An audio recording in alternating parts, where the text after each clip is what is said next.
Request करूंगा कि pastor जी प्रार्थना कर दीजिए, परमेश्वर सहायता करें। आज हम प्रार्थना करें। परमेश्वर पिता, इस समय जो वचन की सेव करने जाते हैं, बेटे सनी को अपने हाथों में लीजिए प्रभु जी, और जुबान जो बातें आपकी ओर से हो, और हर एक व्यर्थ बात, व्यर्थ विचार, व्यर्थ कल्पनाओं को खंडित करके उसका जय की घोषणा करते हैं यीशु के नाम से। और वो वचन जब प्रभु देते हैं, पवित्र आत्मा की सहायता करें और आपका पूरा नियंत्रण वचन के भाग करो। हमें सहदेश से जो बातें करते हैं वो हमारे लिए आशीष में ठहरे, और प्रभु उसमें हम उन्नत होने पाए। महिमा आदर आपको देते हैं, प्रार्थना विनती मांगते हैं हमारे उद्धारकर्ता मसीह यीशु के नाम में, आमीन। आमीन। आप सभी को जय मसीह की। मैं परमेश्वर का धन्यवाद करता हूँ कि प्रभु ने आज मुझे मौका दिया। मैं इस लायक तो नहीं हूँ, लेकिन मैं उम्मीद करूँगा कि जो मैं बोलूँगा वो सिर्फ शब्द मेरे हों और पवित्र आत्मा की तरफ से वो वचन हो, ताकि आप सभी उसे ग्रहण कर सकें। तो परमेश्वर की अद्भुत शांति आप सभी के जीवनों पर हो। आज की आराधना बहुत आत्मिक थी, तो वचन भी आत्मिक होगा। आज के वचन का टॉपिक है परमेश्वर के साथ हमारा रिश्ता और हमारा प्रार्थना का जीवन। हम सभी बहुत सालों से परमेश्वर के साथ मसीह में हैं, कुछ लोग नए आए होंगे। हम सब जानते हैं कि हमारा उद्धारकर्ता प्रभु यीशु मसीह है, जो इकलौता परमेश्वर है, उसको छोड़कर और कोई प्रभु नहीं। लेकिन मैं यहाँ बहुत सीरियस विषय के बारे में बात करना चाहता हूँ कि एज ए इंडिविजुअल हमारा परमेश्वर के साथ रिश्ता कैसा है, उस रिश्ते का क्या स्तर है, हम किस लेवल पर हैं। यदि मुझे 20 साल हो गए हैं तो मैं किस लेवल पर हूँ?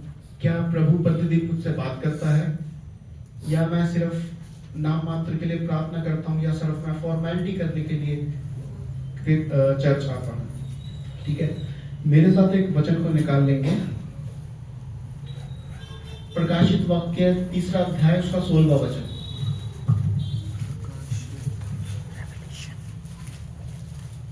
इसलिए कि तू गुनगुना है और ना ठंडा है और ना गर्म, मैं तुझे अपने मुंह से उगलने पर हूँ। ये वचन प्रभु अपने विश्वासी भाइयों के लिए कह रहा है। वो उन लोगों के लिए नहीं कह रहा है जो मसीह में नहीं है, जो मसीह में है। क्योंकि आजकल हम देखते हैं कि ल्यूकवार्म क्रिश्चियंस अर्थात गुनगुने मसीह, अपनी सुविधा के अनुसार ठंडा होना या गर्म होना। परमेश्वर कहता है या तो तुम आग के समान रहो, क्योंकि यहोवा आग का परमेश्वर है। वो चाहता है कि हम उसके समान रहें, आग के समान। हमारे अंदर एक फायर होनी चाहिए जब हमने पवित्र आत्मा को ग्रहण किया। लेकिन यदि हम गुनगुने हैं तो वो बोलता है मैं तुम्हें अपने मुंह से उगल दूंगा। दैट मीन्स कि वो नहीं चाहता कि हम गुनगुने हो, क्योंकि सबसे ज्यादा खतरा हमारे ऊपर है। ऐसा क्यों होता है? क्योंकि मैं आपको बताता हूं कि जो गुनगुने मसीह होते हैं उनकी निशानियां क्या होती हैं, उनके साइंस क्या होते हैं। संडे को वर्शिप, मंडे को सांसारिक दुनिया। संडे को हम आराधना करेंगे क्योंकि हम शारीरिक रीति में होते हैं, हमसे चर्च में बैठा नहीं जाता।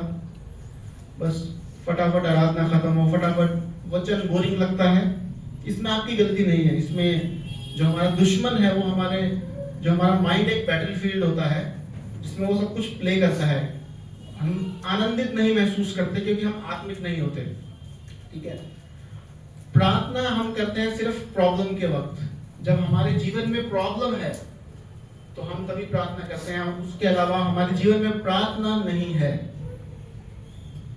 होली स्पिरिट की वॉइस को हम इग्नोर करते हैं। पवित्र आत्मा हमें जो आवाज देता है, अगर कुछ गलत है हम उसको ओवर पावर कर जाते हैं, हम उसको इग्नोर कर देते हैं, साइड लाइन कर देते हैं। लेकिन अगर आप देखेंगे कि एक वचन और निकाले मेरे साथ, मत्ती 15 अध्याय उसका 8वां वचन।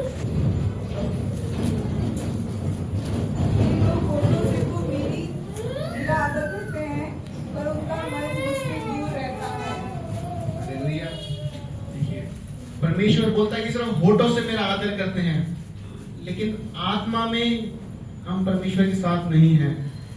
यदि परमेश्वर कहता है कि मैंने तुम्हें अपने सदृश्य में बनाया, जैसा मैं हूं वैसा तुम्हें बनाया है, तो परमेश्वर एक फिजिकल बॉडी के बारे में बात नहीं कर रहा। क्या परमेश्वर की कोई फिजिकल बॉडी है? परमेश्वर का कोई आकार है? नहीं। प्रभु एक आत्मा है, हम मनुष्य हैं, उसने हमें अपना आत्मा दिया है। तो जैसे प्रभु की आत्मा है वैसे हमारी आत्मा है, तो हम उस प्रकार बनाए गए हैं। तो मैसेज साफ है कि हमें आत्मिक रहना है, शारीरिक नहीं।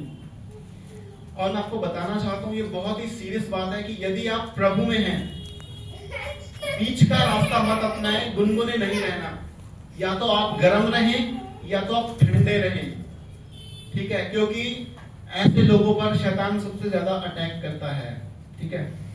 आजकल में अगर मैं बात करूं, अगर कोई शारीरिक मनुष्य जो शारीरिक दिशा के अनुसार चलता है, तो उसका प्रार्थना कितना होगा? 2 मिनट या ज्यादा से ज्यादा 5 मिनट, क्योंकि शैतान उसको उससे ज्यादा प्रार्थना करने ही नहीं देगा, ठीक है?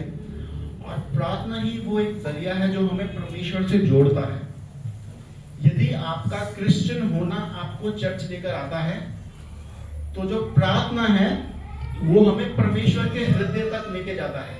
आमीन। मैं भी अपने बारे में बताना चाहता हूँ। मैं इस कलीसिया में तब से जुड़ा हूँ जब मैं स्कूल गोइंग था, स्कूल में पढ़ता था, और आज मेरे भी बच्चे हैं जो स्कूल में पढ़ते हैं। तो मैं बहुत धन्यवाद करता हूँ कि प्रभु ने हमें इतने अच्छे पास्टर जी दिए, आत्मिक गुरु दिए, स्पिरिचुअल फादर। आपके जीवन में स्पिरिचुअल फादर का होना बहुत जरूरी है, जो आपको सही मार्गदर्शक बताए, ठीक है? और परमेश्वर के साथ रिलेशनशिप, देखो 2 प्रकार की चीजें होती हैं। पहला, बहुत लोग परमेश्वर के बारे में जानते हैं, ये बात सच है, लेकिन बहुत कम लोग परमेश्वर को जान पाते हैं। ये दोनों एक गहरी बातें हैं। परमेश्वर कहता है कि चुने हुए तो बहुत हैं, परंतु बुलाए हुए थोड़े हैं। ये वो गुनगुने मसीहियों के विषय में कह रहा है। Sorry, my bad. बुलाए हुए बहुत हैं, परंतु चुने हुए थोड़े हैं, ठीक है? तो गुनगुने मसीह हमें नहीं बनना, हमें चुने हुए रहना है, ठीक है? आगे हम कुछ और विषय के बारे में बात करेंगे। यदि मैं बात करूं कि प्रभु में हमारा प्रार्थना का जीवन कैसा है, हम कितना व्यक्तिगत समय परमेश्वर के साथ बिताते हैं, क्या 5 मिनट, क्या 10 मिनट? हमारी प्रार्थना कैसी है, शारीरिक है कि आत्मिक है, ठीक है? और सबसे पहले, क्या मेरा हृदय पवित्र है? मैं किस रीति से प्रार्थना करता हूँ, ठीक है? आत्मिक रीति से, शारीरिक रीति से, या दोनों तरीके से? अगर दोनों तरीके से है तो बहुत खतरनाक है। परमेश्वर में हमारे संबंध का जो आधार है, जो नींव है, वो प्रार्थना ही है। मैं चाहूंगा कि आप एक निकालें, यिर्मयाह 33वां अध्याय, उसका 3रा वचन।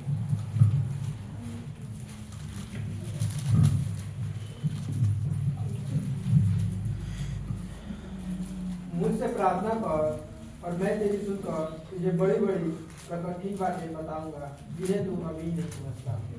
परमेश्वर कहता है कि मुझसे प्रार्थना कर, मैं तुझे बड़ी बड़ी और अद्भुत बातें बताऊंगा जिन्हें तू अभी नहीं समझता।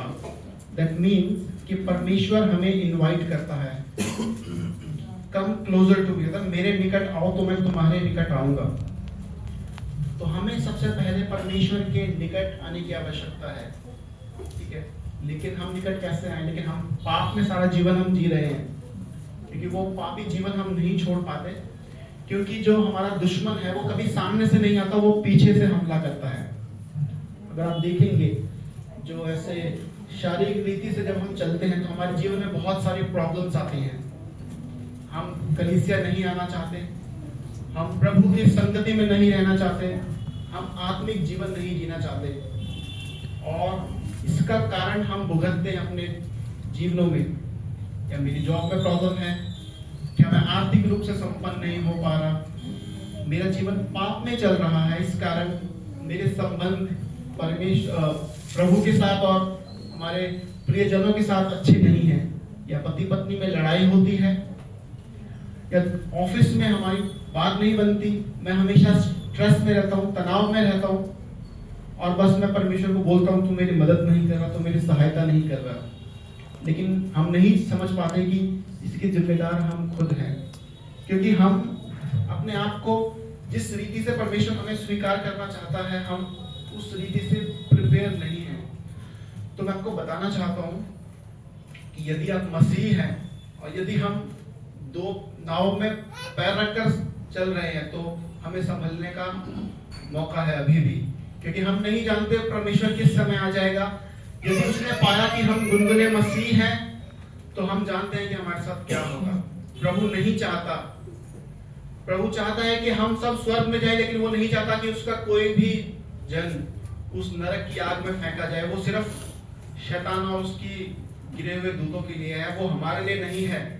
लेकिन वो हमें ऐसे भरमाता है कि हम बस उसके जाल में फंस जाते हैं। हमारा माइंड एक बैटलफील्ड होता है जो वहां पर सारा गेम खेला जाता है। वो दिमाग से बहुत हमें करता है, आज चर्च मत जाओ, कोई बात नहीं, आज थोड़ा देर तक जागते हैं, मोबाइल चलाते हैं, फिल्म देखते हैं। सचमुच हम 24 घंटे हमारे पास होते हैं तो कितना समय हम परमेश्वर के साथ बिताते हैं? 24 घंटे में से 7-8 घंटे में सो जाऊंगा, उसके बाद यदि मेरी 9 घंटे की ड्यूटी है, 4 घंटे का ट्रैवल है, फिर जो क्या समय बच रहा है मैं प्रार्थना करूंगा सिर्फ 5 मिनट के लिए।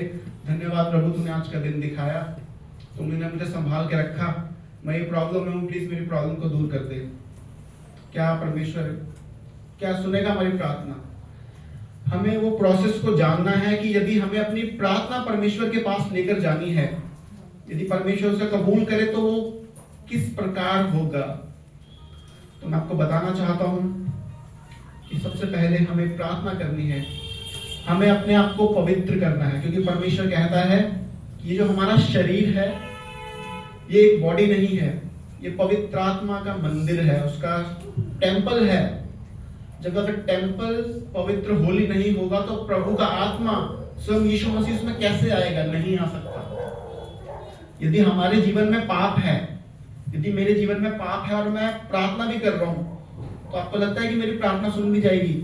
नहीं सुनी जाएगी, क्योंकि परमेश्वर हमें मौका देता है, परमेश्वर हमें वार्न करता है। जो बाइबल हमें दी गई है इसमें हमारी सारी समस्याओं का हल है। जीवन की कोई ऐसी प्रॉब्लम नहीं है जो इसमें इसका उत्तर ना दिया हो, क्योंकि हम बाइबल नहीं पढ़ते, इसलिए मसीही लोग नाश हो जाते हैं ज्ञान के अभाव में, क्योंकि हम बाइबल नहीं पढ़ना चाहते, उसके वचन को नहीं समझना चाहते। ठीक है, मेरे साथ एक वचन को निकालेंगे, मरकुस 1 अध्याय उसका 35वां वचन।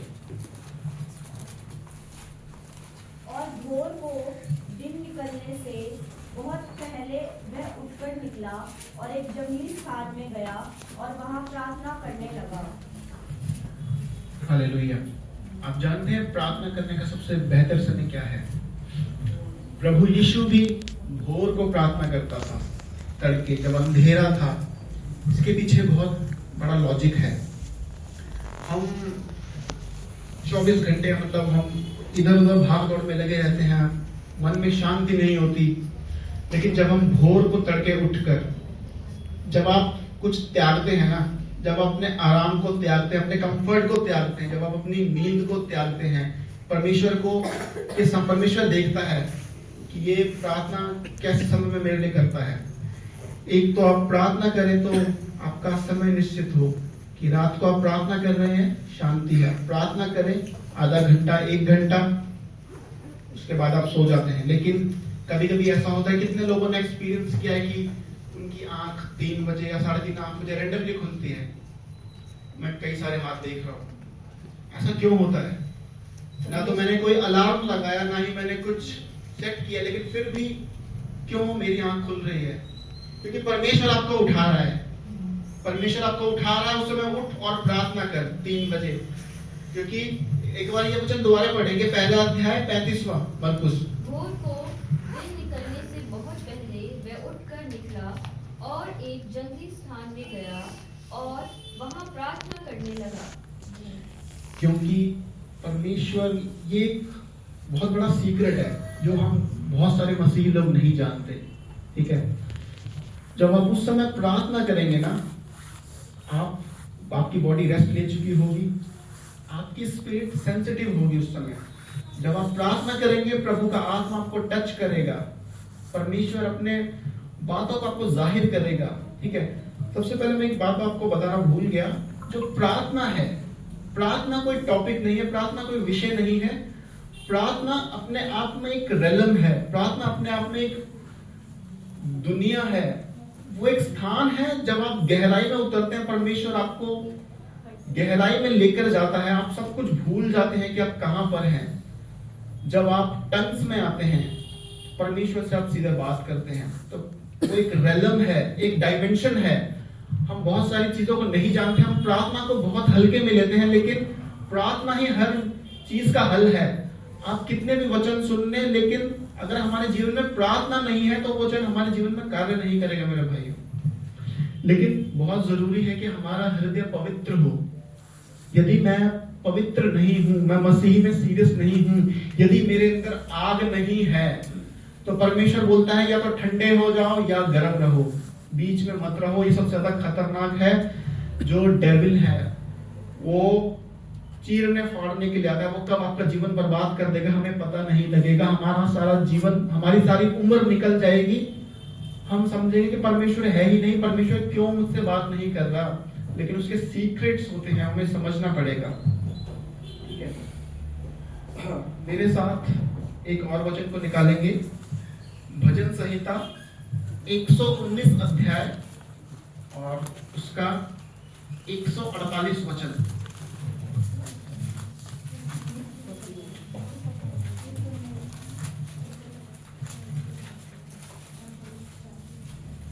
मेरी आंखें रात के एकाएक पहर से पहले खुल गई कि मैं तेरे वचन पर ध्यान करूं। अभी मैंने आपसे कहा था कि 3 बजे हम अचानक नींद खुल जाती है, लेकिन हम उसको इग्नोर कर देते हैं। 3 बजे आपके ऊपर इतना दबाव होगा कि आप मुश्किल से उठ पाएंगे। ठीक है, मेरी आंखें रात के पहर से पहले खुल जाती हैं कि मैं तेरे वचनों पर ध्यान करूं। ये परमेश्वर बोल रहा है कि उठो और प्रार्थना करो, उठो और प्रार्थना करो, क्योंकि वो बोलता है मेरे निकट आओ तो मैं तुम्हारे निकट आऊंगा, तुम पवित्र बनो तो मैं पवित्र बनूंगा। हालेलुया। और मैं आपको बताना चाहता हूं कि यदि अभी आप प्रार्थना के जीवन को अगर आप एक लेवल अप करना चाहते हैं, तो परमेश्वर की आवाज को पहचाने, पवित्र आत्मा की आवाज को पहचाने। ठीक है, अपना प्रार्थना का समय फिक्स करें, और जब आप अपना प्रार्थना का समय फिक्स करेंगे, आपके जीवन में जो प्रॉब्लम्स हैं, फाइनेंशियल, कैसी भी प्रॉब्लम्स, आपके पास कोई उत्तर नहीं, आपको लगता है कि इसका कोई हल नहीं हो सकता, क्योंकि हमारे जीवन में वर्षों से एक साइकिल बना हुआ है जो टूट नहीं रहा। कोई पुरानी पीढ़ी से कोई रोग चला आ रहा है, कोई पाप है, या मैं अपने आप को पाप के जीवन से निकाल नहीं पा रहा, तो उसको ब्रेक करने का तरीका है कि आपका प्रार्थना का समय निर्धारित हो। और इसके अलावा जब पवित्र आत्मा आपको उठाए, आप उस समय प्रार्थना करें, आप फायर को रिलीज करें। परमेश्वर जब आपकी डिसिप्लिन को देखेगा, जब आपकी ईमानदारी को देखेगा, परमेश्वर आपसे बात करेगा।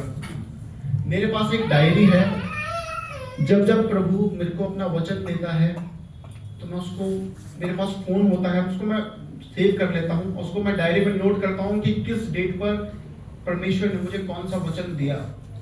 और इससे मैं एनालाइज करता हूं कि मेरा परमेश्वर के साथ एक रिलेशन कैसा है। मैं बहुत कम समय में, मैं साल 2000 में मैंने बपतिस्मा लिया। उस समय मैं बहुत बच्चा था, मेरी उम्र 12 साल की रही होगी। उससे पहले मैं पंजाबी फैमिली से बिलोंग करता हूँ। पहले जहाँ हम रहते थे, स्टडी में रहते थे, मेरा सारा बचपन वहाँ बीता। हमारा उस समय जहाँ पर मैं रहता था वहाँ कोई कलीसिया नहीं होता था, हम अपने घर में बाइबल नहीं पढ़ने पाते थे। जिस तरह हमें परमेश्वर का पता लगा, हमने प्रभु को मानना शुरू किया, जैसा जैसा हम मानते थे। स्कूल के दिनों में बहुत उत्साहित होता था, परमेश्वर का वचन को मैं बताता था जगह जगह पड़ोस में लोगों को, और प्रभु ने उनके जीवन में काम भी किया।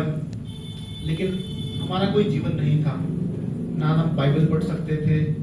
लेकिन जब हम यहाँ पर 2009 में शिफ्ट हुए, उसके बाद भी हम एक कलीसिया में जाते थे जो साउथ इंडियन का कलीसिया था, बट वहाँ पर भी हम सही रीति से नहीं जुड़ पाए, क्योंकि वो अलग लैंग्वेज में प्रार्थना करते थे जो हम समझ नहीं पाते थे। और उसके बाद फिर हमें अरविंद पास्टर जी का पता लगा, तो तो तब से मैं इस कलीसिया से जुड़ा हूँ, लेकिन मैंने कभी नहीं सोचा था प्रभु मेरे जीवन को बदलेगा। पास्टर जी ने भी मेरे जीवन को देखा है कि मैं भी वीकली क्रिश्चियन होता था, या मैं साल में एक बार आने वाला होता था जो क्रिसमस पर अपीयर होता था। लेकिन प्रभु ने किस प्रकार प्रभु हमें चुनता है वो ही जानता है, मुझे नहीं पता। अगर मैं आपको अपना पुरानी दिनचर्या बताऊं, मैं सुबह 7:30 ऑफिस के लिए निकलता था और सबसे पहले मेट्रो में मेरे फोन में नेटफ्लिक्स चलता था, मैं नेटफ्लिक्स पे मूवीज देखता था, उसके बाद दूसरे सॉन्ग सुनता था और इसी प्रकार मेरे 4 घंटे ट्रैवलिंग में बीत गए। लेकिन मेरे जीवन में वो शांति नहीं थी, मैं हर दम तनाव में रहता था, स्ट्रेस में रहता था। मुझे समझ नहीं आ रहा था कि परमेश्वर मेरे जीवन में कार्य क्यों नहीं कर रहा। परमेश्वर ने मुझे अपने होली स्पिरिट का बपतिस्मा दिया, लेकिन मैं अपने जीवन में वो बदलाव क्यों नहीं महसूस कर रहा था, क्योंकि मैं शारीरिक रीति से चल रहा था। लेकिन जब मुझे ये बात समझ में आई, परमेश्वर ने मुझे नहीं पता किस प्रकार मेरी आत्मिक आंखों को, मेरे आत्मिक कानों को खोल दिया और मैं प्रभु को पूरी तरह समर्पित हो गया। हम में से बहुत सारे लोग हैं जिन्हें अरिजीत सिंह के या दूसरे बॉलीवुड के सॉन्ग सुनना बहुत पसंद है। हालेलुया। मैं किसी की बुराई नहीं करता, लेकिन अगर आप मसीह में हैं, अगर आप आत्मिक हैं, तो आप ये सब मत सुनिए, आप ऐसी मूवीज मत देखिए, क्योंकि जो शैतान है वो सबसे बड़ा म्यूजिक का जानकार है, उसको पता है। आप शायद नहीं जानते होंगे कि जो दुष्ट आत्माएं होती हैं, एविल स्पिरिट्स होती हैं, वो सबसे ज्यादा म्यूजिक के माध्यम से काम करती हैं। आप एक गाना सुनते हैं, आपके दिल को बहुत टच करता है। कोई सैड सॉन्ग आपने सुन लिया, आपका मन उदास हो जाता है। मैंने बहुत सारे यूट्यूब देखे, बहुत सारे जो आर्टिस्ट होते हैं ना, मैं अभी ये टॉपिक में ऑफ द टॉपिक जा रहा हूँ, लेकिन वो किस तरीके से काम करते हैं, शैतान किस प्रकार काम करता है, फिर कभी बताऊंगा। लेकिन अगर आप मसीह में हैं तो आप प्रभु के गानों को सुनिए। प्रार्थना से पहले, वचन से पहले अगर आप आराधना करेंगे ना, पवित्र आत्मा आपके जीवन में कार्य करेगा। तो मैंने वो सब छोड़ दिया। अब मेरी कोशिश रहती है कि मैं परमेश्वर के 4 घंटे में परमेश्वर का वचन सुनता हूँ, उसके गानों को सुनता हूँ, और जब मैं रात को प्रार्थना करता हूँ और मैं अपने जीवन में बदलाव महसूस कर रहा हूँ। भाइयों, मैंने अपने जीवन में देखा परमेश्वर ने मेरा स्ट्रेस, मेरा तनाव, मेरी एंजाइटी, मेरा डर कहाँ गायब कर दिया, मुझे नहीं पता। और आज मैं आपके सामने ये गवाही दे रहा हूँ, कभी भी देर नहीं होती। आप कितने भी पाप की गहराई में हो, कितने भी आप दूर हो परमेश्वर से, लेकिन वो बोलता है कि मैं तुझे कभी ना छोड़ूंगा, कभी ना त्यागूंगा। ये एक सिर्फ बाइबल की लाइन नहीं है, उसका वचन है मेरे भाइयों। आप कितने भी पाप में चले जाएं, आप उसे छोड़ दोगे, लेकिन वो आपको नहीं छोड़ेगा। वो बोलता है मैंने गर्भ में तुझे रचने से पहले तुझ पर चित्त लगाया है। उसका मार्ग आपके जीवन के ऊपर है, इसलिए आप यहाँ बैठे हैं। और मैं आपको फिर बता रहा हूँ, गुनगुना होना बहुत खतरनाक है। जब आप आत्मिक हो जाएंगे, आप उसके कामों को देखेंगे, आपके मन से वो डर को खत्म कर देगा। जब हम प्रार्थना करते हैं ना मेरे भाइयों, परमेश्वर का आत्मा कैसे कार्य करता है मैं आपको बताता हूँ। आपने त्याग किया सांसारिक चीजों का, सांसारिक अभिलाषाओं का, उसके बाद परमेश्वर आपके जीवन में कार्य करना शुरू करेगा। हम सब नहीं जानते, हम सभी के जीवन में जो एक चीज है, कमजोरी है। आप सभी की ये कमजोरी होगी जिस पर डेविल अटैक करता है। एक ऐसा पिन पॉइंट होता है जो हमें पाप में लेकर जाता है मेरे भाइयों। जो फोन है ना, फोन आज की दुनिया में शैतान का सबसे बड़ा हथियार है। बहुत सारे मसीही यूथ अपना जीवन का नाश कर रहे हैं। व्यभिचार, गंदे वीडियोस, गाने, ऐसे सॉन्ग्स होते हैं अश्लील, रील्स, मैं क्या बताऊं। वो शैतान इतने स्मार्टली काम करता है, हमें कोई फर्क नहीं पड़ता। हम रील देख रहे हैं, संडे को चर्च आ रहे हैं, प्रार्थना कर रहे हैं, रील देख रहे हैं, परमेश्वर का आत्मा कार्य नहीं करेगा। यदि आप मसीही हैं तो मसीही सॉन्ग सुनिए। ये मेरा अपना पर्सनल ओपिनियन है, लेकिन मेरा काम है कि मैं बताऊं कि परमेश्वर ने कैसे मेरे जीवन को बदला, वो आपके जीवन को भी बदल सकता है। आप अपने जीवन में बड़ी बड़ी गवाहियों को देखेंगे। मैंने बहुत देखा, मैंने बहुत फोन देखा, मैंने इतने गाने सुने बॉलीवुड के, मैं क्या बताऊं। जब मैं अपने स्कूल डेज में होता था, 90s के सॉन्ग सारी रात में सुना करता था, क्योंकि उस समय मुझे नहीं पता था परमेश्वर के बारे में, परमेश्वर कैसे काम करता है। तो मेरे साथ एक वचन को और निकालेंगे। भजन संहिता 119 अध्याय उसका 62वां वचन।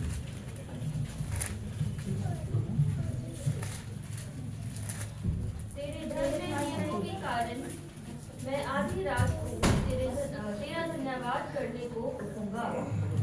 आधी रात के बारे में परमेश्वर बहुत बोल रहा है। अभी तो मैंने थोड़े से वचन निकाले थे। हम धन्यवाद करने को उठेंगे। परमेश्वर हमारे जीवन में काम करता है मेरे प्रियो। जब आपकी आंख खुलेगी ना, आप बोलेंगे बस उठना, आप कुछ भी, आप नींद को त्याग देंगे और आप उठेंगे और उसी वक्त प्रार्थना करेंगे आप। और मैं आपको बताऊं परमेश्वर कैसे काम करता है। जब हमारा हृदय कठोर होता है ना, परमेश्वर उसको तोड़ता है। जब हमारे हृदय को तोड़ता है, हम उसके सामने रोते हैं। और जब हम रोते हैं ना, तो परमेश्वर आपको शेप करता है, आपकी आत्मा को शेप करता है। क्योंकि हमारी जो स्पिरिट होती है वो होली स्पिरिट के साथ अलाइन होती है। ठीक है।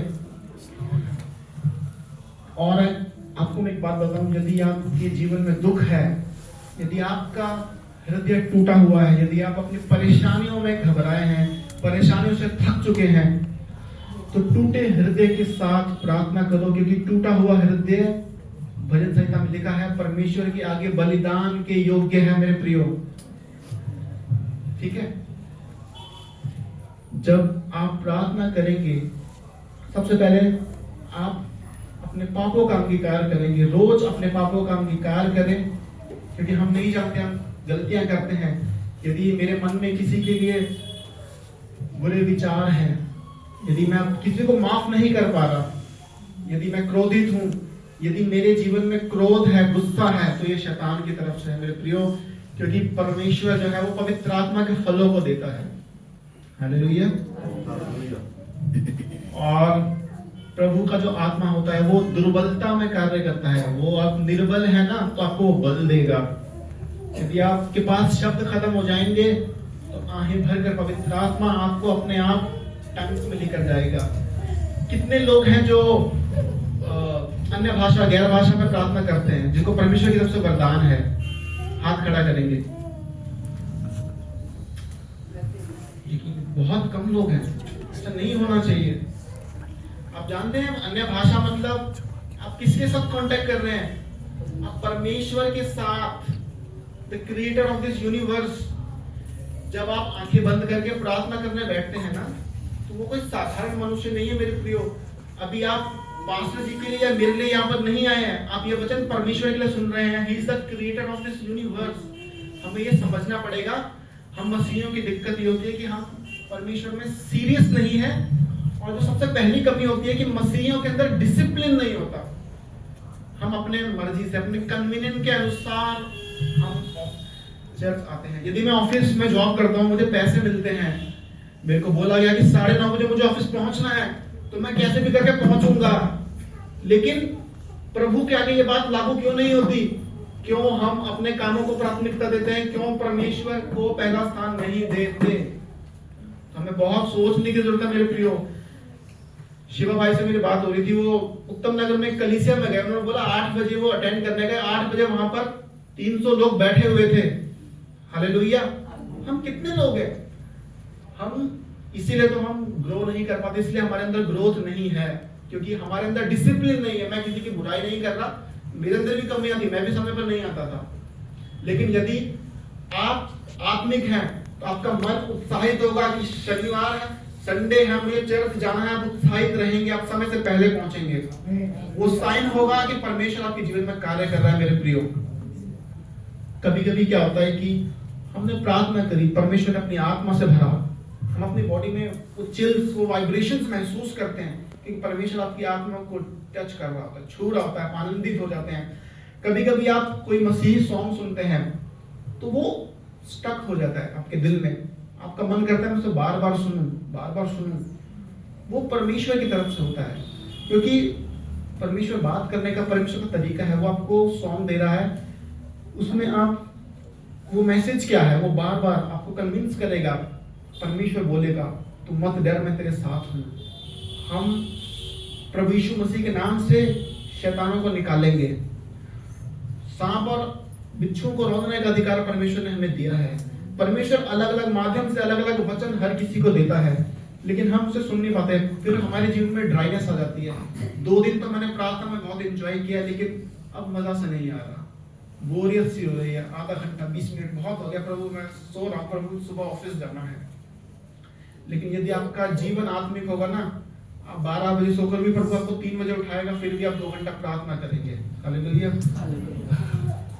देखो, जब हमारा स्पिरिचुअल ग्रोथ होता है ना, तो ड्राइनेस आता ही आता है, क्योंकि परमेश्वर हमारे हृदय को शेप करता है। पहले हमारे हृदय को परमेश्वर, हृदय को मतलब, अगर हृदय की बात हो रही, दिल की बात नहीं कर रहा मैं आपकी आत्मा की बात कर रहा हूँ। आत्मा को सेंसिटिव बनाएगा, आपके कानों को खोलेगा, ताकि आप उसके वचनों को, उसकी आवाज को महसूस कर सके। परमेश्वर आपसे दर्शनों के माध्यम से बात करेगा। ठीक है। एलिया नबी के बारे में आपने सुना होगा, जब वो जंगल में गया तो उसके पास भी वो ड्राइनेस आई। दाऊद के पास भी ड्राइनेस आई उसके जीवन में, जो उसको लगा परमेश्वर मेरी प्रार्थना को नहीं सुन रहा। ऐसा नहीं होता मेरे प्रियो, हमें प्रार्थना हमेशा प्रभु के पास पहुंचती है, बस हमें पता हो कि हमें किस रीति से प्रार्थना करनी है। लेकिन आप एक बात जान लें, मेरे मन में हमेशा क्यूरियोसिटी होती थी कि मैं परमेश्वर को मानता हूं, मुझे नहीं पता था मैं स्वर्ग कैसे जाऊंगा, तो ये अश्योरिटी सी थी। लेकिन परमेश्वर ने मुझे पता क्या उत्तर दिया, मुझे क्या बात निकल कर आई कि जब तक मैं पवित्र हूं ना, जब तक मैं पाप के जीवन में नहीं हूं, तो ये अश्योरिटी है, प्रभु आपके साथ है और आप निश्चित रूप से स्वर्ग में जाएंगे। लेकिन जब हमारे जीवन में पाप नहीं होना चाहिए। यदि आपका जीवन पवित्र है, आपके जीवन में पवित्र आत्मा का फल है, तो आपका स्वर्ग जाना निश्चित है। और मेरे प्रियो, मैं आपको बताना चाहता हूं कि मैं मानता हूं कि आप सभी लोग चुने हुए हैं, ठीक है, लेकिन आप सिर्फ इसलिए नहीं आते चर्च कि आप वचन को सुन सके या आराधना कर सके। परमेश्वर ने आपके विषय में निश्चित रूप से कुछ सोचा है। आप अपना जीवन कैसा जीना, अगर आप अपना जीवन साधारण जीना चाहते हैं तो कोई दिक्कत नहीं है, आप प्रार्थना कीजिए, पाप में मत रहिए, परमेश्वर आपको स्वर्ग ले जाएगा। लेकिन कुछ उससे और ऊपर है। परमेश्वर आपको सिर्फ स्वर्ग नहीं लेके जाना चाहता, परमेश्वर आपको अपने वॉरफेयर में इंक्लूड करना चाहता है मेरे प्रियो। एक आत्मिक युद्ध जिसमें आपको शामिल करना चाहता है। आपकी बुलाहट है जिसके विषय में आप बुलाए गए हो, वह हमें नहीं पता होता। मसीहियों को परमेश्वर ने मुझे चुना तो क्यों चुना, यदि मैं मसीह में हूं तो किस लिए हूं, मेरा पर्पस क्या है। आज का मसीह एक बिना पर्पस की लाइफ जी रहा है मेरे प्रियो। यदि आप मसीह में हैं तो हमें अपना उद्देश्य मालूम होना चाहिए। परमेश्वर कहता है कि हम सभी कलीसिया के अंग हैं और वो हमारा सिर है, देह है, हम सब देह हैं। देह के काम अलग अलग होते हैं मेरे प्रियो। इसी प्रकार आप भी कलीसिया की देह हैं, मसीह की देह हैं, आपके काम अलग अलग हैं। परमेश्वर हमें चुनेगा, हमें पता होगा कि हमारे कार्य कैसे हो सकते हैं। हालेलुया। मेरे साथ एक वचन निकालें, रोमियो 1 अध्याय उसका 17वां वचन।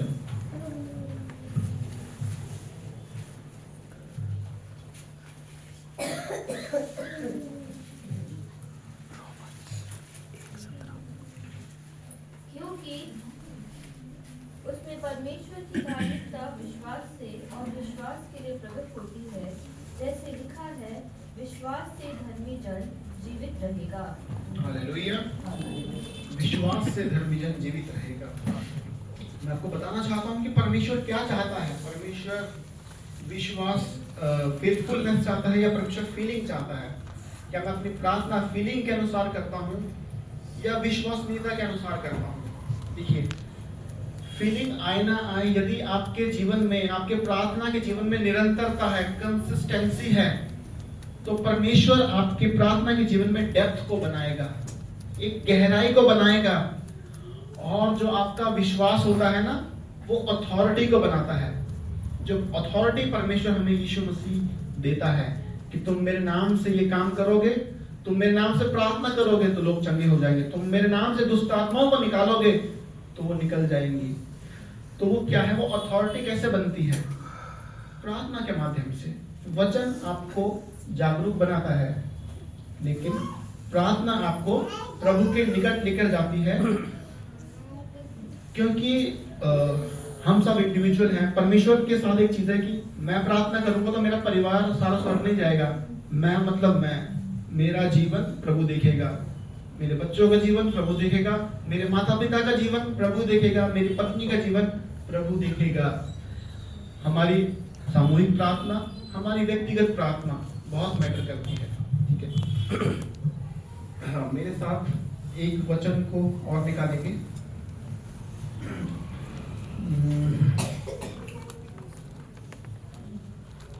भजन संहिता 22वां अध्याय उसका 3रा वचन। परंतु तू इज़राइल की स्तुति के सिंहासन पर विराजमान है, तू तो पवित्र है। यहोवा की जो स्तुति होती है उसमें सामर्थ्य है। परमेश्वर की प्रार्थना, उसकी आराधना सामर्थ्य है। यदि मैं कहूं कि मुझे प्रार्थना करनी है 1 घंटा, निश्चित रूप से, या 2 घंटा, जो हम कितनी देर प्रार्थना कर पाएंगे, हमारे पास शब्द खत्म हो जाएंगे, है ना। लेकिन सबसे पहले तरीका क्या है? यदि आप मसीह के अनुसार पवित्र जीवन जी रहे हैं, आप शुरुआत करेंगे आराधना के साथ। आप प्रभु के गीतों को गाएंगे, क्योंकि हमें पता होना चाहिए कि आराधना के माध्यम से पवित्र आत्मा सबसे ज्यादा कार्य करता है। आप आराधना करेंगे, आप उसके प्रेजेंस में आएंगे। उसका प्रेजेंस, उसकी उपस्थिति बहुत मैटर करती है मेरे प्रियो। जब आप प्रार्थना करने बैठते हैं ना, उसी समय उसकी प्रेजेंस, वैसे तो वो 24 आवर्स हमारे जहां आप जाते हैं प्रभु वहां रहता है, उसकी आत्मा आपके साथ रहती है, प्रेजेंस रहती है, लेकिन वो होली स्पिरिट एकदम से एक्टिवेट हो जाता है। आप आराधना करते हैं, उसके बाद आप प्रार्थना शुरू करते हैं। बहुत बार इतने इंटेंस हुआ, मान लो मैं बहुत दुखी हूँ, मैं बहुत इमोशनल हूँ, मैं रोने लगूंगा, मैं उसके गीतों को सुनकर आराधना में रोने लगूंगा, फिर होली स्पिरिट मुझे ऐसे टच करेगा, एक उसके बाद आपके अंदर एक शांति की लहर आएगी मेरे प्रियो। वो आपको मन को शांत करेगा, आपके हृदय को मजबूत करेगा। ये परमेश्वर का कार्य करने का तरीका है मेरे प्रियो। जब हम परमेश्वर के साथ रिलेशनशिप में होते हैं ना, तो हम उसके नजदीक आते हैं, लेकिन जब हम परमेश्वर से दूर होते हैं तो हम अंधकार में जाते हैं मेरे प्रियो। और अंधकार के बारे में आप जानते हैं, परमेश्वर ने हमें जगत की ज्योति ठहराया मेरे प्रियो, अंधकार में जाने के लिए नहीं। हमें, आप में से जितने जन यहाँ बैठे हैं ना, मैं चाहता हूं कि आप दूसरों को अंधकार से निकालकर ज्योति में लेकर आएंगे। हालेलुया। तो सबसे पहले वर्शिप, अगर मेरे जीवन में प्रॉब्लम है, मुझे प्रार्थना चाहिए, तो सीधा हमें रिक्वेस्ट नहीं करना है प्रभु मुझे ये कर दे, मेरे को पैसे की कमी है, मुझे नया घर दे दे। पहले उसकी वर्शिप करें, क्योंकि उसकी जो प्रेजेंस होती है, वर्शिप उसको अट्रैक्ट करती है, परमेश्वर की प्रेजेंस को। इसीलिए यहोवा की स्तुति में सामर्थ्य है, ठीक है। उसके बाद बाकी रिक्वेस्ट, उसके बाद आपके, और मैं आपको एक बात बताना चाहता हूं कि जब आप परमेश्वर को पहला स्थान देना शुरू कर देंगे ना, आप सब कुछ, वो आप मांगेंगे ही नहीं कुछ भी परमेश्वर से, क्योंकि वो हमारे मांगने से पहले जानता है कि हमें क्या चाहिए। वो आप बस उसको पहला स्थान दें, वो देखो आपके जीवन में कैसे कार्य करता है, ठीक है। एक अध्याय निकालिए, रोमियो 8:26।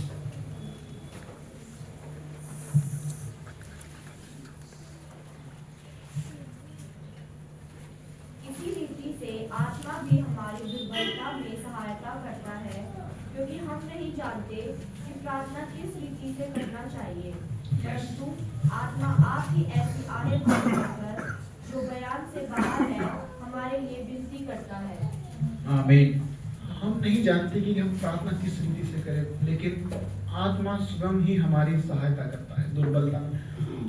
आप बहुत उदास हैं, आपकी प्रॉब्लम का हल नहीं निकल रहा, आपकी वर्षों पुरानी प्रॉब्लम चली आ रही है, आप कुछ नहीं कर पा रहे, आप प्रार्थना करें, आप पूरी ईमानदारी के साथ उसके साथ ऑनेस्टी रखें, वो आपको टंग्स में लेकर जाएगा, वो आपको गैर भाषा में, आप होली स्पिरिट आपको अपने आप लेके जाएगा मेरे प्रियो।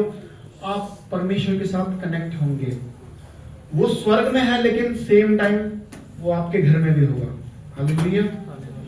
तो एक मसीही के जीवन में प्रभु के गिफ्ट्स का होना बहुत जरूरी है। क्योंकि ये एक साइन होता है कि परमेश्वर का अनुग्रह आपके ऊपर हुआ है। यदि आप के जीवन में गैर भाषा नहीं है तो प्रार्थना करें, परमेश्वर अपना वो स्वर्ग की भाषा आपको देगा। वो बहुत जरूरी है। हम इसको बहुत साधारण रीति से लेते हैं, लेकिन अगर आप नया नियम पढ़ेंगे ना तो आपको पता लगेगा। और कई बार ऐसा होता है मेरे प्रियो, जो मैं आपको बता रहा हूँ, ये मैंने अपने जीवन से सीखा है, जो परमेश्वर ने मेरे जीवन में कार्य किया। कई बार आपका मन नहीं करेगा प्रार्थना में कुछ बोलने का। आपने प्रार्थना करी, आपको अंदर से लगेगा कि नहीं, मुझे शांत रहना है, तो आप उसी समय शांत हो जाए। आंखें बंद करें, एकदम कंसंट्रेशन के साथ, सोना नहीं है, उसकी प्रेजेंस को फील करना है। चाहे तो ऐसे कुछ प्रेयर म्यूजिक आते हैं, बैकग्राउंड म्यूजिक चलाएं और उसकी प्रेजेंस को फील करें। परमेश्वर आपको वचन देगा। मेरे साथ क्या होता है कि कभी कभी मैं जब सोने लगता हूँ या मैं कंसंट्रेशन में होता हूँ, मेडिटेशन करता हूँ, अचानक से परमेश्वर का वचन आपके अंदर स्ट्रक करेगा। लाइक आत्मा बोलेगा नहीं, मतलब आत्मा में कुछ आपको आएगा और आप अपने मुंह से बोलोगे हाँ प्रभु ने ऐसा कहा। मैं तो उसी समय नोट कर लेता हूँ, ठीक है। तो जब आप अपने घर में प्रार्थना करते हैं ना, तो वो सिर्फ एक साधारण घर नहीं रह जाता, वो स्पिरिचुअल। देखो, दो दुनिया है, एक तो जिसमें हम रहते हैं और जहां परमेश्वर रहता है, उसको हम स्पिरिचुअल रेलम बोलते हैं, इसको हम फिजिकल रेलम बोलते हैं। तो जब आप प्रार्थना करते हैं ना, तो वो पोर्टल्स ओपन होते हैं, आपको वो एक्सेस मिलता है परमेश्वर के साथ कनेक्ट होने का। ये बहुत गहरी बातें होती हैं जो मैं भी अभी समझ रहा हूँ, सीख रहा हूँ। तो आपको वो एक्सेस देता है परमेश्वर अपने साथ कनेक्ट करने का। कभी कभी आप भूल जाएंगे, सब कुछ भूल जाएंगे, आपको नहीं पता आप कहाँ पर आप क्या बोल रहे हैं। परमेश्वर का आत्मा आपके मुंह में शब्दों को डालेगा, इसके लिए प्रार्थना कर, इसके लिए कुछ रैंडम वर्ड्स आपको देगा, वो आपसे बात करेगा। आपका घर एक प्रार्थना का घर बन जाता है।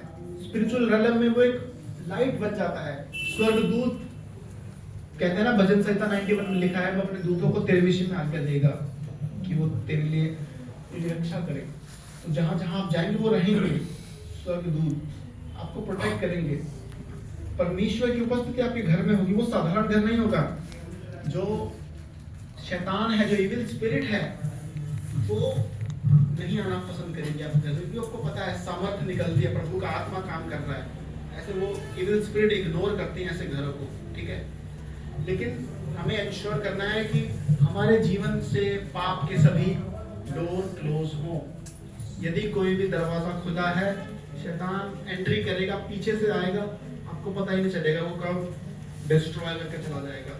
फिर हम बैक टू ट्रैक। मेरे साथ प्रॉब्लम क्या होती थी, मैं हमेशा लगता था मैं बहुत आनंदित हुआ, मैं हर बार प्रभु को बोलता था कि प्रभु मैं तेरे को वायदा करता हूँ कि मैं दोबारा से ये गलती नहीं करूंगा, ये पाप नहीं करूंगा, ऐसा काम नहीं करूंगा, मैं सदा तुझ में आनंदित रहूंगा। लेकिन वो मैं कर नहीं पाता था। मुझे पता था मुझे बहुत बाद में जाके समझ में आया कि मैं शारीरिक रीति से जीवन जी रहा हूँ, आत्मिक रीति से। और जब मैंने आत्मिक रीति से जीना शुरू किया ना, मेरे फोन में सिर्फ प्रभु का वचन होगा, प्रभु के सॉन्ग्स होंगे और कोई चीज नहीं, नो नेटफ्लिक्स, सब कुछ मैंने साइडलाइन कर दिया। और परमेश्वर वो चीज देखता भी है। जिन चीजों का आप त्याग करते हैं ना, यदि आप नींद का त्याग कर रहे हैं, यदि आप अपनी फेवरेट चीजों का त्याग कर रहे हैं, तो प्रभु वो देखता है। प्रभु वो देखता है कि मेरा बेटा, मेरा बेटी मेरे लिए सब त्याग कर रहे हैं, सैक्रिफाइस कर रहे हैं आप। और परमेश्वर आपको उठाएगा, आपको बढ़ाएगा, आपसे बात करेगा। और जब जब आपको वचन मिलेगा, आपको बहुत खुशी होगी। और जब मैंने परमेश्वर को अपना जीवन सौंप दिया ना, मैंने इतना आनंदित कभी महसूस नहीं किया। और शैतान जो होता है वो अलग अलग माध्यम से वार करता है। सदर्शन सपने में वो हमें डिस्करेज करने की कोशिश करेगा। जब हम ड्राइनेस में हैं, हमें लग रहा है परमेश्वर उत्तर नहीं दे रहा, तब वो आपको डिस्करेज करने की कोशिश करेगा कि प्रार्थना का उत्तर नहीं आ रहा। लेकिन हमें पता होना चाहिए कि वो जीविता परमेश्वर है, उसका वचन जीवित है। जब आप नया नियम पढ़ते हैं, नए नियम सब क्या समझते हैं? नया नियम क्या है? नया नियम को मैं बोलता हूँ लॉ। जब भारतीय कानून है, उसमें लॉ है, इसमें लिखा गया है कि आपको घूमने का अधिकार है, ठीक है। यदि आपके अधिकारों का कोई हनन करे, आप कंप्लेन करते हैं, कोर्ट में उसकी सुनवाई होती है। इसी प्रकार मेरे प्रियो, परमेश्वर का जो वचन है वो आपके लिए कानून के समान है। यदि आप प्रार्थना करेंगे ना, प्रभु तेरे वचन में ऐसा लिखा है, तेरे वचन में लिखा है मैं कोड़े खाने से चंगा हो जाऊंगा, तो आपको चंगा करेगा, क्योंकि परमेश्वर खुद अपने वचनों से कभी मुंह नहीं मोड़ सकता। क्योंकि आप अपना मुकदमा उसके पास रख रहे हैं, आप उससे लड़ रहे हैं, परमेश्वर तेरे को ये करना पड़ेगा, करना पड़ेगा, करना पड़ेगा, और परमेश्वर आपके जीवन में वो काम करेगा। हमें सिर्फ प्रार्थना ऐसे नहीं करना कि हे प्रभु मेरे कर, उसके वचनों को, बाइबल को प्रतिदिन पढ़े, उसके वचन आपके चित्त में हो। जब आप प्रार्थना करें, मैं लेट कर सो गया कि प्रभु यीशु मुझे तो संभालता है, तो आपको संभालेगा। कोई आपको नकारात्मक चीज आपको अटैक नहीं करेगी मेरे प्रियो। मैं आपको बताना चाहता हूं कि मैं जब ये सब चीजों का एक्सपीरियंस कर रहा था, शैतान ने मुझे बहुत डिस्करेज करने की कोशिश करी, उसने मेरी कमजोरी पर वार करने की कोशिश करी। लेकिन जब परमेश्वर का आत्मा काम करता है ना, तो वो आपकी कमजोरी को ही आपकी ताकत बना देता है। हम सभी के ऐसे कुछ पाप होते हैं, सीक्रेट पाप होते हैं, जो हम सिर्फ परमेश्वर के अलावा किसी से नहीं कह पाते मेरे प्रियो। लेकिन वो हमारी कमजोरियां होती हैं जो हमें मृत्यु की ओर लेके जाती है, क्योंकि पाप की मजदूरी तो मृत्यु है, लेकिन परमेश्वर उस कमजोरी को आपकी सामर्थ्य में बदल देता है मेरे प्रियो। परमेश्वर ने मुझसे बहुत बार बात करा, मेरे को यकीन नहीं हुआ कि मैं जैसे ही सोया, मेरे को 10-15 मिनट में नींद आई, मैंने महसूस करा, अब मैंने अपने आप को महसूस करा कि मैं एक पहाड़ के ऊपर हूँ, वहां पर मैं खड़ा हुआ और मुझे ऊपर की तरफ से आवाज आ रही है कि मैं सर्वदा तेरे संग रहूंगा। मैं बहुत आनंदित हुआ, परमेश्वर का आवाज मैंने सुना, और मुझे यकीन तब नहीं हुआ, मैं सपने में ही मुझे लग रहा कि मैं नींद से सोकर उठ गया। मैं अपने परिवार को, अपनी वाइफ को बता रहा हूँ, तुम्हें पता है कि परमेश्वर मुझे पहाड़ पर लेकर गया और उसने मुझे ऐसा कहा कि मैं सर्वदा तेरे संग हूँ, और मैं सबको ये बोल रहा हूँ कि वो यहोवा आपका परमेश्वर है। लेकिन मुझे लगा कि ये इतना रियल था, मुझे लगा कि मैं बता रहा हूँ, लेकिन जब मेरी आंख खुली, मैंने कहा ये तो स्वप्न में था, इतना परमेश्वर ने क्लियर स्वप्न दिया। तो वो देखता है हमारे जीवनों को, वो आप सभी से बात करना चाहता है। आप सिर्फ यहाँ बैठने के लिए नहीं है। और मैं पास्टर जी का मैं बहुत धन्यवाद करता हूँ कि एक पास्टर का काम सिर्फ ये नहीं है कि वो सुसमाचार दे, एक पास्टर का काम होता है वो अपने लोगों को तैयार करे। अब परमेश्वर बहुत बहुत आशीष दे आप सबको। और प्रार्थना में सिर्फ बोलना नहीं है, सुनना भी है। परमेश्वर क्या कहना चाहता है, परमेश्वर दुर्बलता में आपको आवाज देगा, स्पिरिचुअल अटैक आप पर आएंगे, लेकिन वो आपके ऊपर प्रबल नहीं होने पाएंगे। परमेश्वर का आत्मा उन्हें काउंटर करेगा, क्योंकि रोमियो 6:14 में लिखा है, पाप की प्रभुता तुझ पर ना होगी। हालेलुया। अब मैं आपको लास्ट टॉपिक की ओर मूव करना चाहता हूं, बुलाहट के विषय में। यदि हम यहाँ पर बैठे हैं तो उसका कोई खास मकसद है, हम किस लिए बुलाए गए हैं। अपनी कॉलिंग को कैसे पहचाने। जब आप प्रार्थना करते हैं, मैं इस समय परमेश्वर से प्रार्थना कर रहा हूँ, परमेश्वर जो मार्ग तूने मेरे लिए तैयार किया है मुझे बता, मुझे उस मार्ग पे चलना है। यदि तू बोले मैं सब कुछ छोड़कर तेरे पीछे बोलूंगा, लेकिन ऐसा भी नहीं कि परमेश्वर बोलेगा तू नौकरी छोड़ के पीछे आ जा, क्योंकि परमेश्वर नहीं चाहेगा कि कोई तंगी हो। लेकिन परमेश्वर की एक योजना है जो निश्चित समय पर पूरी होती है। तो हम सभी को पता होना चाहिए कि हमारे लिए, आप सभी के लिए परमेश्वर की एक योजना है, एक कॉलिंग है, एक बुलाहट है, जिसका हमें पता होना चाहिए। मेरे साथ एक वचन को निकाल लेंगे, भजन संहिता 32:8।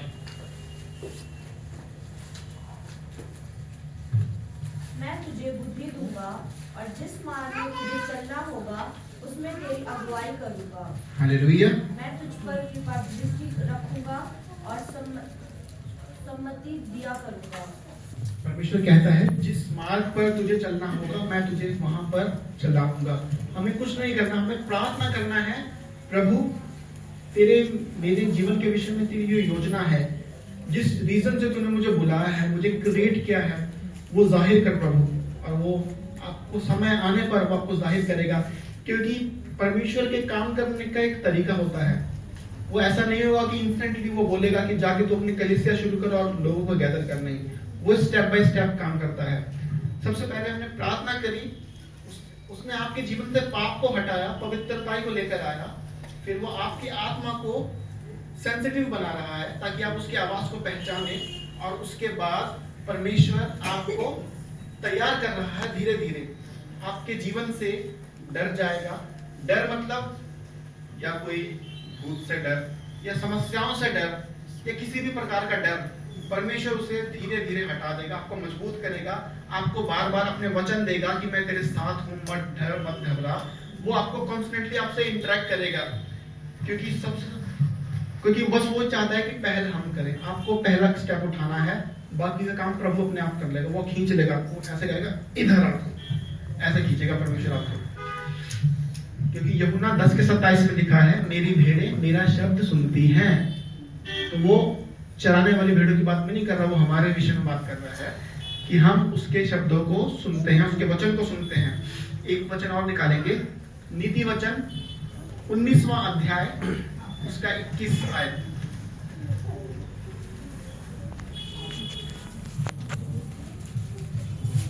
मनुष्य के मन में बहुत सी कल्पनाएं होती है, परंतु जो युक्ति यहोवा करता है वही स्थिर रहती है। हालेलुया। हमारे मन में बहुत सारी कल्पनाएं होती हैं, लेकिन जो युक्ति, जो रास्ता परमेश्वर हमारे लिए रखेगा वो हमेशा स्थिर रहेगा, वो स्थिर रहेगा। आपको पता रहेगा कि हाँ, मैं सही मार्ग में चल रहा हूँ, मैं सही जीवन में चल रहा हूँ, और परमेश्वर अपनी बातों को, अपनी गहरी बातों को आपके ऊपर जाहिर करेगा। मेरे प्रियो, मेरे साथ एक वचन और निकाल लीजिए, गलातियों 5वां अध्याय 22 और 23 वचन को पढ़ेंगे।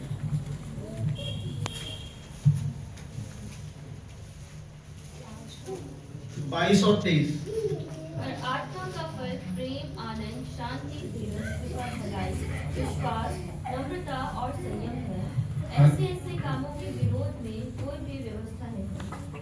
और जो मसीह यीशु के हैं, उन्हें शरीर को उसकी लालसाओं और अभिलाषाओं समेत मुख पर चढ़ा दिया है। हालेलुया।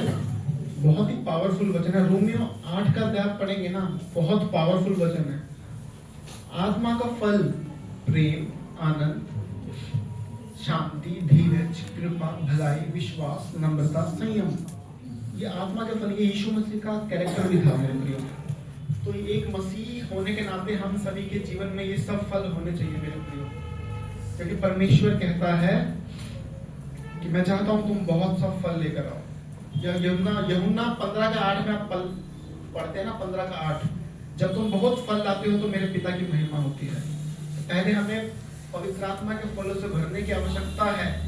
जब वो फल हमारे जीवन से रिफ्लेक्ट करेंगे ना, तो आप बहुत फल लेकर आएंगे। मतलब मैं आपको बताना चाहता हूँ कि पहले मैं बहुत सोचता था कि मैं परमेश्वर के वचन देने में बहुत संकोच करता था, लेकिन परमेश्वर का आत्मा मुझे अंदर से इतना अर्ज करता है कि नहीं, जा इसको बता, मेरा वचन बता। तो मेरे साथ में जो लोग हैं उनको मैं वचन बताता हूँ। उनको मैंने मास्टरी से मैं लेकर गया था, उसको क्या बोलते हैं, ट्रैक्स मैंने लोगों को बांटे। अब मेरे पास अभी ऑफिस में नया नियम पड़े हुए हैं, तो सब बोल रहे हैं तो क्रिसमस आएगा तो हमें क्रिसमस का केक खिलाना। तो मैं उस केक के साथ उनको परमेश्वर का वचन भी दूंगा, नया नियम दूंगा, परमेश्वर के जीवन में काम करे। बस मेरे को ये होता है कि कोई मेरे से मिल जाए ना, मैं उसको बोलता हूँ इधर आ जाओ, मेरे से परमेश्वर के बारे में बातें सुनो। मैं उनको बस बताना चाहता हूँ प्रभु के विषय में। तो प्रभु भी आपको उस समय तैयार करेगा कि हम संकोच करते हैं, फिर आपके अंदर वो संकोच हट जाएगा, आप आगे से प्रभु के विषय में बताएंगे।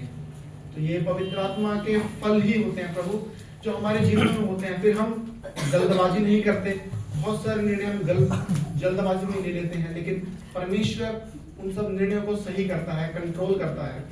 हालेलुया। और एक और निकाल लीजिए, फिलिपियों 4 अध्याय 6 और 7 वचन।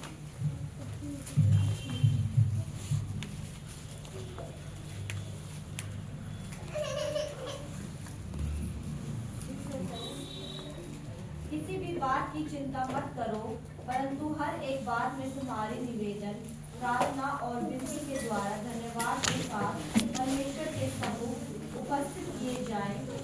तब परमेश्वर की शांति, जो समझ से बिल्कुल परे है, तुम्हारे हृदय और तुम्हारे विचारों को मसीह यीशु में सुरक्षित रखेगी। हालेलुया। किसी बात की चिंता ना करो, हर बात में प्रार्थना और विनती के द्वारा धन्यवाद करो, और उसकी शांति आपके साथ रहेगी, क्योंकि वो शांति का राजकुमार है मेरे प्रियो। तो मैं चाहता हूं कि परमेश्वर आपके जीवन में कार्य करे। मैं आपका बहुत बहुत धन्यवाद करना चाहता हूं कि इतने देर तक आपने मुझे सुना। हम छोटी सी प्रार्थना के साथ प्रभु के वचन को मैं समाप्त करना चाहूंगा और आप सभी अपनी आंखों को बंद करेंगे। हे परमपिता परमेश्वर, हे पवित्र आत्मा, आज इस वचन को सुनने वाले हर व्यक्ति को आप छूकर चंगाई करें। उनके अंदर भूख और प्यास को, आग को बढ़ाएं। उनके प्रार्थना के जीवन को फिर से रिस्टोर करें परमेश्वर, जो पहले था। और परमेश्वर आप उनके साथ व्यक्तिगत रिलेशनशिप में गहराई में लेकर जाए मेरे प्रियो। और हर यदि कोई गुनगुना है परमेश्वर, तो उसको अपनी फायर से भर, उसको अपनी आग से भर प्रभु। और हम सभी को पवित्र और शुद्ध बना, यीशु मसीह के समान बना। और प्रभु यीशु मसीह के नाम से हम मांगते हैं, आमीन।